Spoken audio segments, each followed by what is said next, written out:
The change in name from race music to rhythm and blues represents a shift in the 1950s music industry, as well as a broader cultural change that would become the rock and roll revolution, as an increasing number of white teenagers listened to music by black musicians. In this presentation, we'll examine some of the contributing factors to this shift in order to understand the rise of rock and roll and its significance in American culture. To understand why many young white listeners may have been drawn to rhythm and blues music and early rock and roll in the 1950s, we'll explore the connection between the sexual revolution and racial integration, both significant contributors to the societal change sweeping across the country. Ralph Bass, a producer for Chess Records, saw the changes firsthand. By the early 50s, they'd have white nights, or they'd put a rope in the middle of the floor. The blacks on one side, whites on the other, digging how the blacks were dancing together. Then, hell, the rope would come down and they'd all be dancing together. You know it was a revolution. Music did it. We did as much with our music as the Civil Rights Acts and all of the marches for breaking the race thing down. Attributing the profound social changes of the 1950s to rhythm and blues and early rock and roll, Bass recognized what we will see again and again throughout the semester, how music embodies and reflects the changes taking place in society, often long before those changes are codified into law or accepted by the mainstream. But there were other factors involved in the social changes of the 50s as well. As your reading indicates, not only did television help promote rock stars like Elvis Presley, it also freed up radio stations to play more music, since television became home to the dramas and shows that radio used to present. Radio music programs focusing on rock and roll sprung up all across the country, following the success of Alan Freed's Moondog Rock and Roll House Party. Freed was one of the first to program rhythm and blues to a white audience. In order to make the music more acceptable to his listeners, he used the term rock and roll.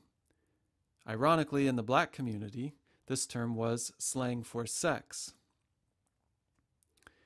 The portable transistor radio was also an important technology that put radio in the hands of teens wherever they were. This meant they didn't have to share the family radio to listen.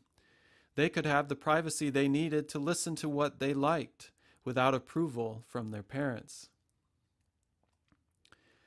The desegregation of schools certainly reflected the changing attitudes at the time, which led to greater acceptance by young people of racial integration.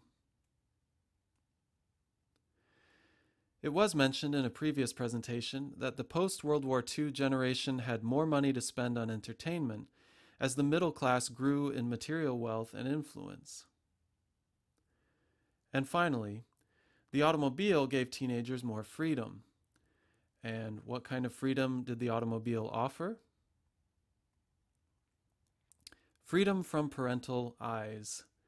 This picture displays the separation from family, the increased privacy teens were able to have thanks to the car.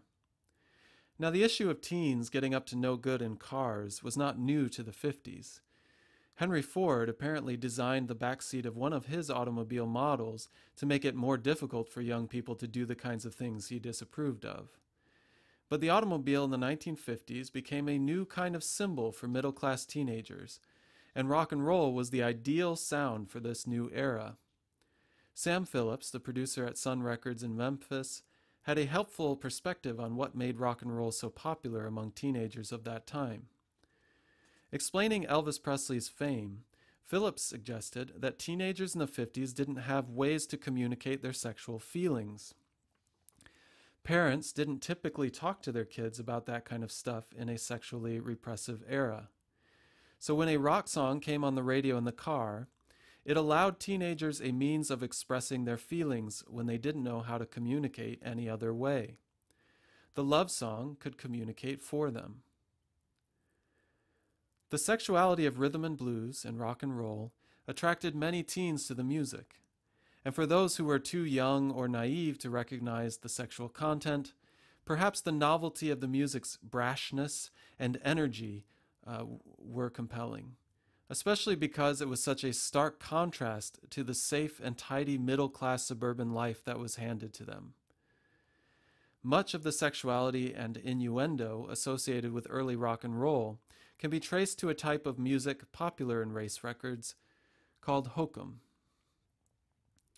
Hokum was a comedic form of entertainment drawing on sexual innuendo and ridiculous characters. The comedy techniques came directly from blackface minstrel shows, and in the blues era, race record labels capitalized on the popularity of this form of entertainment by packaging it under the name hokum. W.C. Handy, who I mentioned is often called the father of the blues, didn't care for the low-brow comedy of hokum, but he recognized the role it played in popularizing the blues. Our hokum hooked 'em, he said. It's another way of saying what we still know to be true today. Sex sells. Two popular hokum performers were Tampa Red and Thomas A. Dorsey, the Hokum Boys. It may seem strange, but Thomas Dorsey would go on to play a significant role in the development of gospel music. You can find many of his church songs in the hymnals of African American churches still today. Let's listen to one of the songs by the Hokum Boys to get a sense of the kind of humor found in hokum music. You should be able to recognize the techniques of blackface minstrelsy. The story may also remind you of Charlie Patton's song about going to prison for possessing moonshine. In both cases, the punishment seems much more harsh than the crime. But the main character is presented as a fool who should have known better and is now confessing in the song. The Hokum Boys' song hinges on the refrain, the doin' it phrase. As the story progresses, the refrain takes on new meaning. Doin' it refers to sex for most of the song, but signifies a prison sentence by the end.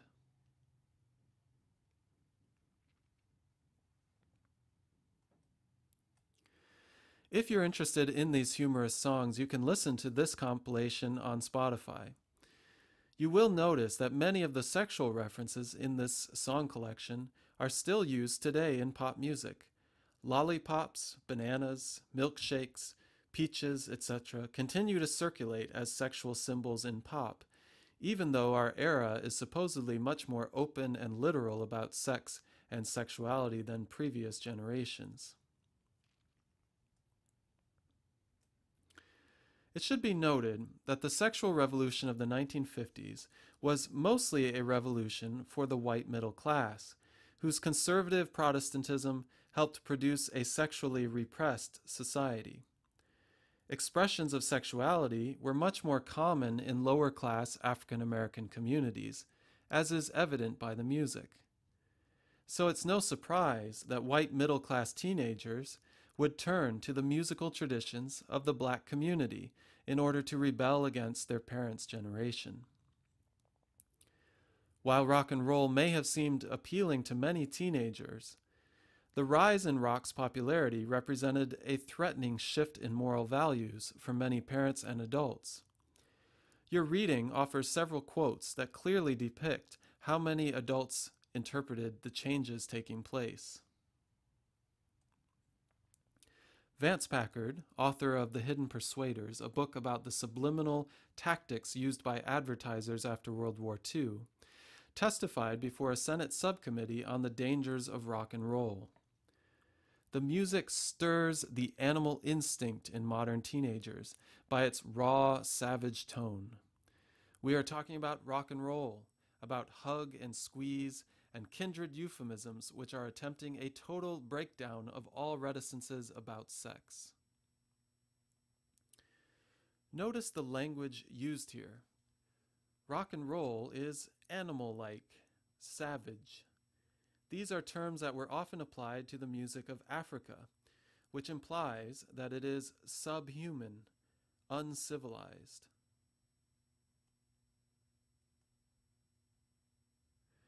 The spokesman for the White Citizens Council of Birmingham, Alabama, didn't beat around the bush.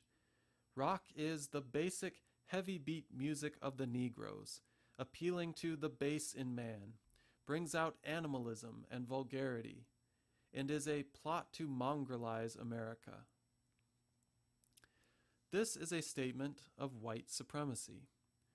The fear, for those who wanted to preserve the purity of the white race, was that rock and roll led to a contamination of the supreme race. Rock and roll was basic music, meaning a low form, the music of the lowest form of human, Negroes. Even if many American adults might not have been comfortable with the wording in this statement, it does appear that the fear of rock and roll may have had as much to do with the threat of mixed race relationships as it did the loss of moral values among teenagers. Martha Bales, author of Hole in Our Soul, The Loss of Beauty and Meaning in American Popular Music, sums up the race issue in rock and roll and the issue we are dealing with in this unit. Racists attacked rock and roll because of the mingling of black and white people it implied and achieved, and because of what they saw as black music's power to corrupt through vulgar and animalistic rhythms. The popularity of Elvis Presley was similarly founded on his transgressive position with respect to racial and sexual boundaries. White cover versions of hits by black musicians often outsold the originals. It seems that many Americans wanted black music without the black people in it.